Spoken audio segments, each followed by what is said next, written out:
Hello, my name is Jessica Florence, and this is my fourth discussion board post for HIUS 512 at Liberty University. The topic for this week's post is to examine one of the amendments to the Constitution and the Bill of Rights. The amendment that I have chosen to focus on is the First Amendment. As the Constitution was written, it was very controversial, and one of the key things the Anti-Federalists wanted to ensure was that there was a set boundary between the power of the federal government and then the rights of the citizens. So the First Amendment is a good example to demonstrate some of those key liberties that the early founders felt were very important to American citizens. So the First Amendment reads, Congress shall make no law respecting an establishment of religion or prohibiting the free exercise thereof, or abridging the freedom of speech or of the press, or the right of the people to peaceably to assemble and to petition the government for a redress of grievances. So this particular amendment is far-reaching in its implications and how it can be applied. Is very important to consider because it does function, as do several of the amendments, as an additional means of checks and balances for the government with the American citizens. So as a result of this particular amendment, including so many different aspects to it, it has come into several key Supreme Court decisions. So the first group of cases I'm going to look at involve the issue of the freedom of speech. The first one comes in 1964, New York Times versus Sullivan, in which the Supreme Court rules that in order to prove liable, a public official must be able to show that what was said against them was done in malice.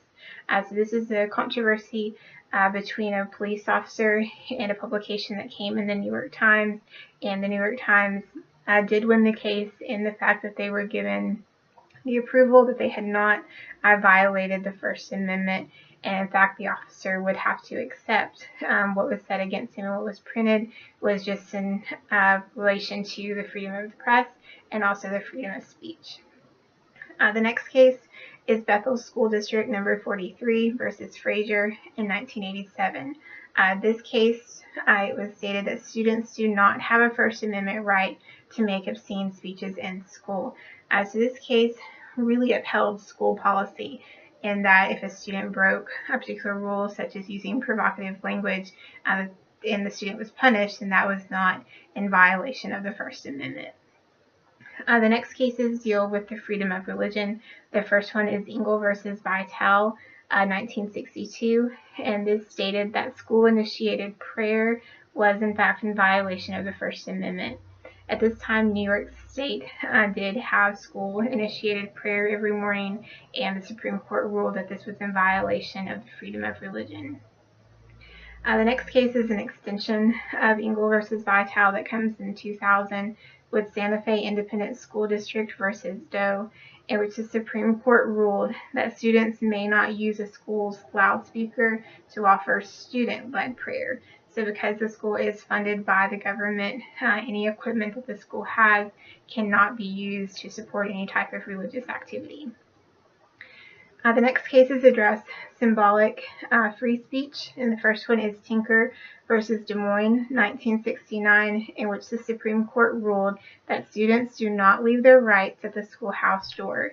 So students, during the time of the Vietnam War, were protesting against the war and wore black armbands in a particular school. And at this point, the school does ask the students to remove the armbands. The students do not.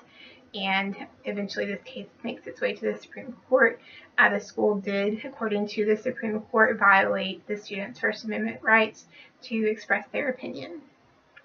The last case is Texas versus Johnson, 1989. And in this case, the Supreme Court ruled that even offensive speech, such as flag burning, is protected in the First Amendment. So this was a unique case in that for the first time, the Supreme Court makes a solid stance on things that may be considered offensive to most Americans, but the reality for the Supreme Court was that it was protected under the First Amendment. So the implications of the First Amendment are full spectrum in the issues that it addresses. And it's still something that's very prevalent in modern society, particularly recently when there have been protests against judicial nominations, or there have been questions as to why athletes are not forced to stand for the national anthem. But it is on the basis of the First Amendment that provides for protests to occur, or for someone to publicly refuse to stand for the anthem itself. So with the First Amendment still being very relevant today, it shows once again how the evolution of the documents written at the nation's creation are still making an impact on modern society. And that's one of the key things that the Supreme Court will have to continue to expound upon with the issue of the First Amendment, and set clear boundaries and clear definitions, particularly in areas such as social media, where things that are posted are objective. Those types of questions will still have to be addressed by the Supreme Court, which demonstrates kind of how the First Amendment has been able to evolve and meet the needs of society. Thank you.